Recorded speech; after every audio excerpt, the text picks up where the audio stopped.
guys, it's Iconic Diva, and I'm here to share with you one of my go-to hairstyles. Whenever my hair isn't done, I'm giving it a break from braids, a lot of wear and tear. I have somewhere to go, but I don't really have time to do my hair. What I will typically do is create a halo braid or a ponytail, something super quick and super easy. So I'm going to share with you my fishtail halo braid. I have two different ways that I wear this style. I'm going to insert a picture here. And I'm going to show you how I quickly come up with this style. This is something that you can do fairly quickly, fairly easy. I have a couple of other videos I'm going to upload outside of the fishtail braid that I'm going to show you today. There's some other braiding techniques, the 5-strand technique, the 4-strand technique, the step ladder technique. So it's so many different ways that you can actually create these, and I feel like this is something everybody should have. And if you're interested in getting some of these, hey, I'll make them for you. We can have a discussion. Just send me a message. You can either direct message me on Instagram under Iconic Diva, or you can send an email to the email address below. So here we go. This is a fishtail braid made out of regular braiding hair. I'm going to insert a video on how to do that shortly. But this is what it looks like. And I actually made two. So this video is going to include two of these fishtail braids that I made using regular braiding.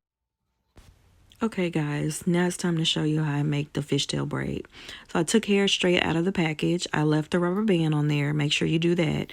Make sure you detangle the hair, otherwise it's a mess trying to braid through tangled hair. Use something, I'm using a wig headstand to hold the hair in place. You can use someone's finger, but you're going to need something to hold the hair in place while you braid the hair.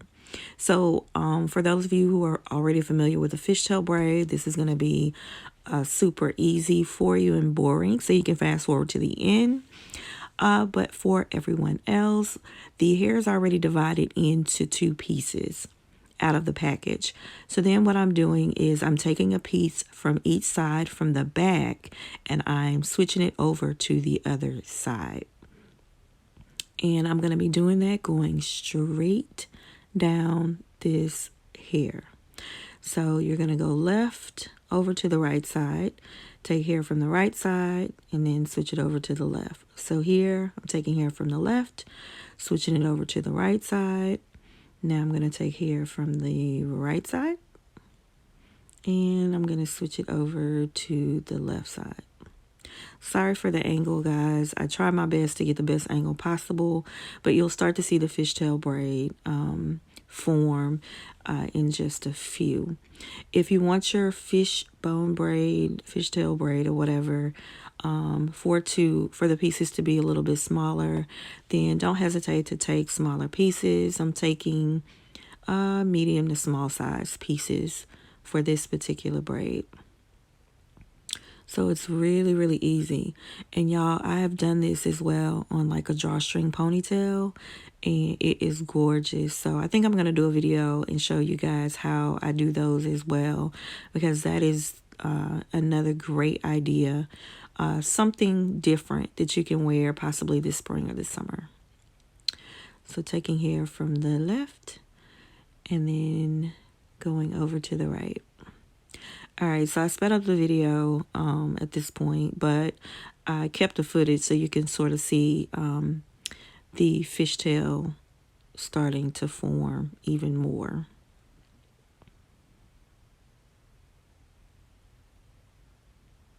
It's really difficult to mess this thing up, but if you do, it's okay. You can always start over. Sometimes it takes a little practice. If you only want one braid, I suggest you, because in this particular video I'm using two, I would suggest you buy braiding hair over 30 inches. And it may take you a good 10-15 minutes, but you'll like the end result.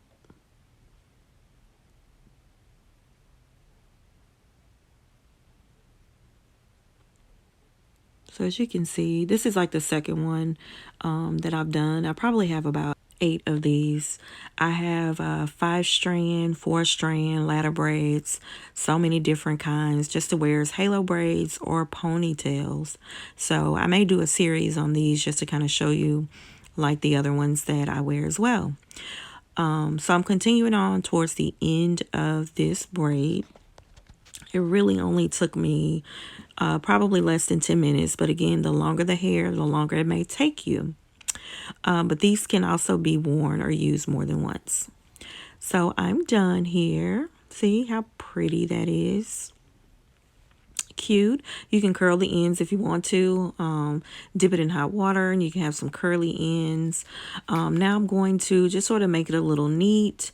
Any flyaways, I'm just kind of cutting those away because again, more than likely this is probably the piece that I'm going to be using in the front.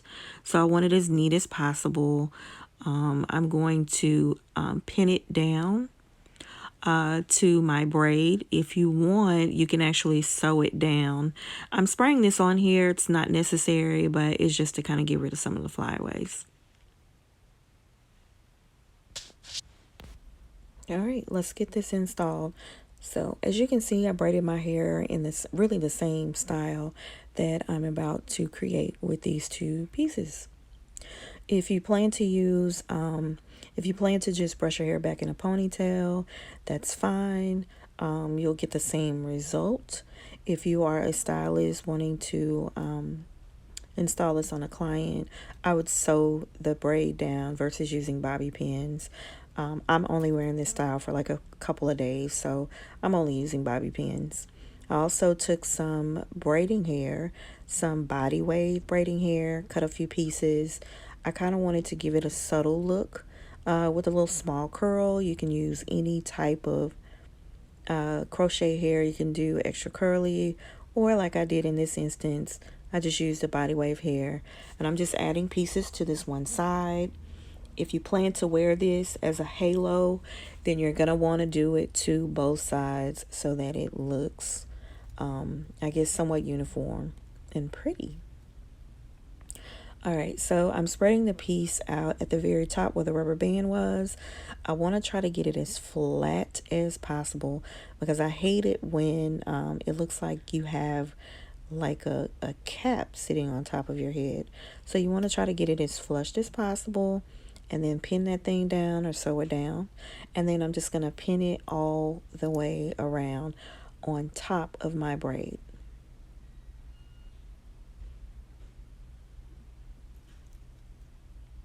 So anybody can actually do this, seriously.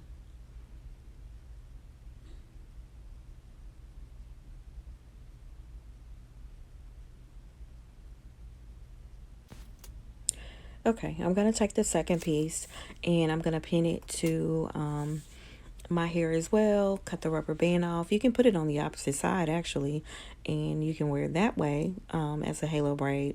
But I'm not going to do that in this particular video.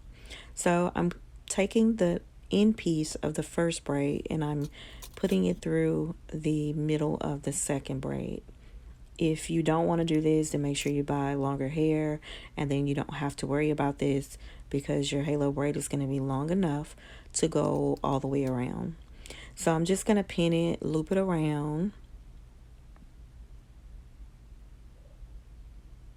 and really leave it like this for the first style. This is really not a halo braid for this particular style. This is just me wearing the fishtail braid over to one side. Boy, I'm going to have to fix that little piece up there because it just will not do.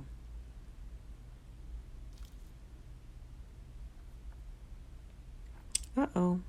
See? This is what happens when you're recording a video and you only have your camera as a mirror. You don't actually have a mirror. So, but don't worry. I fixed that piece in the back.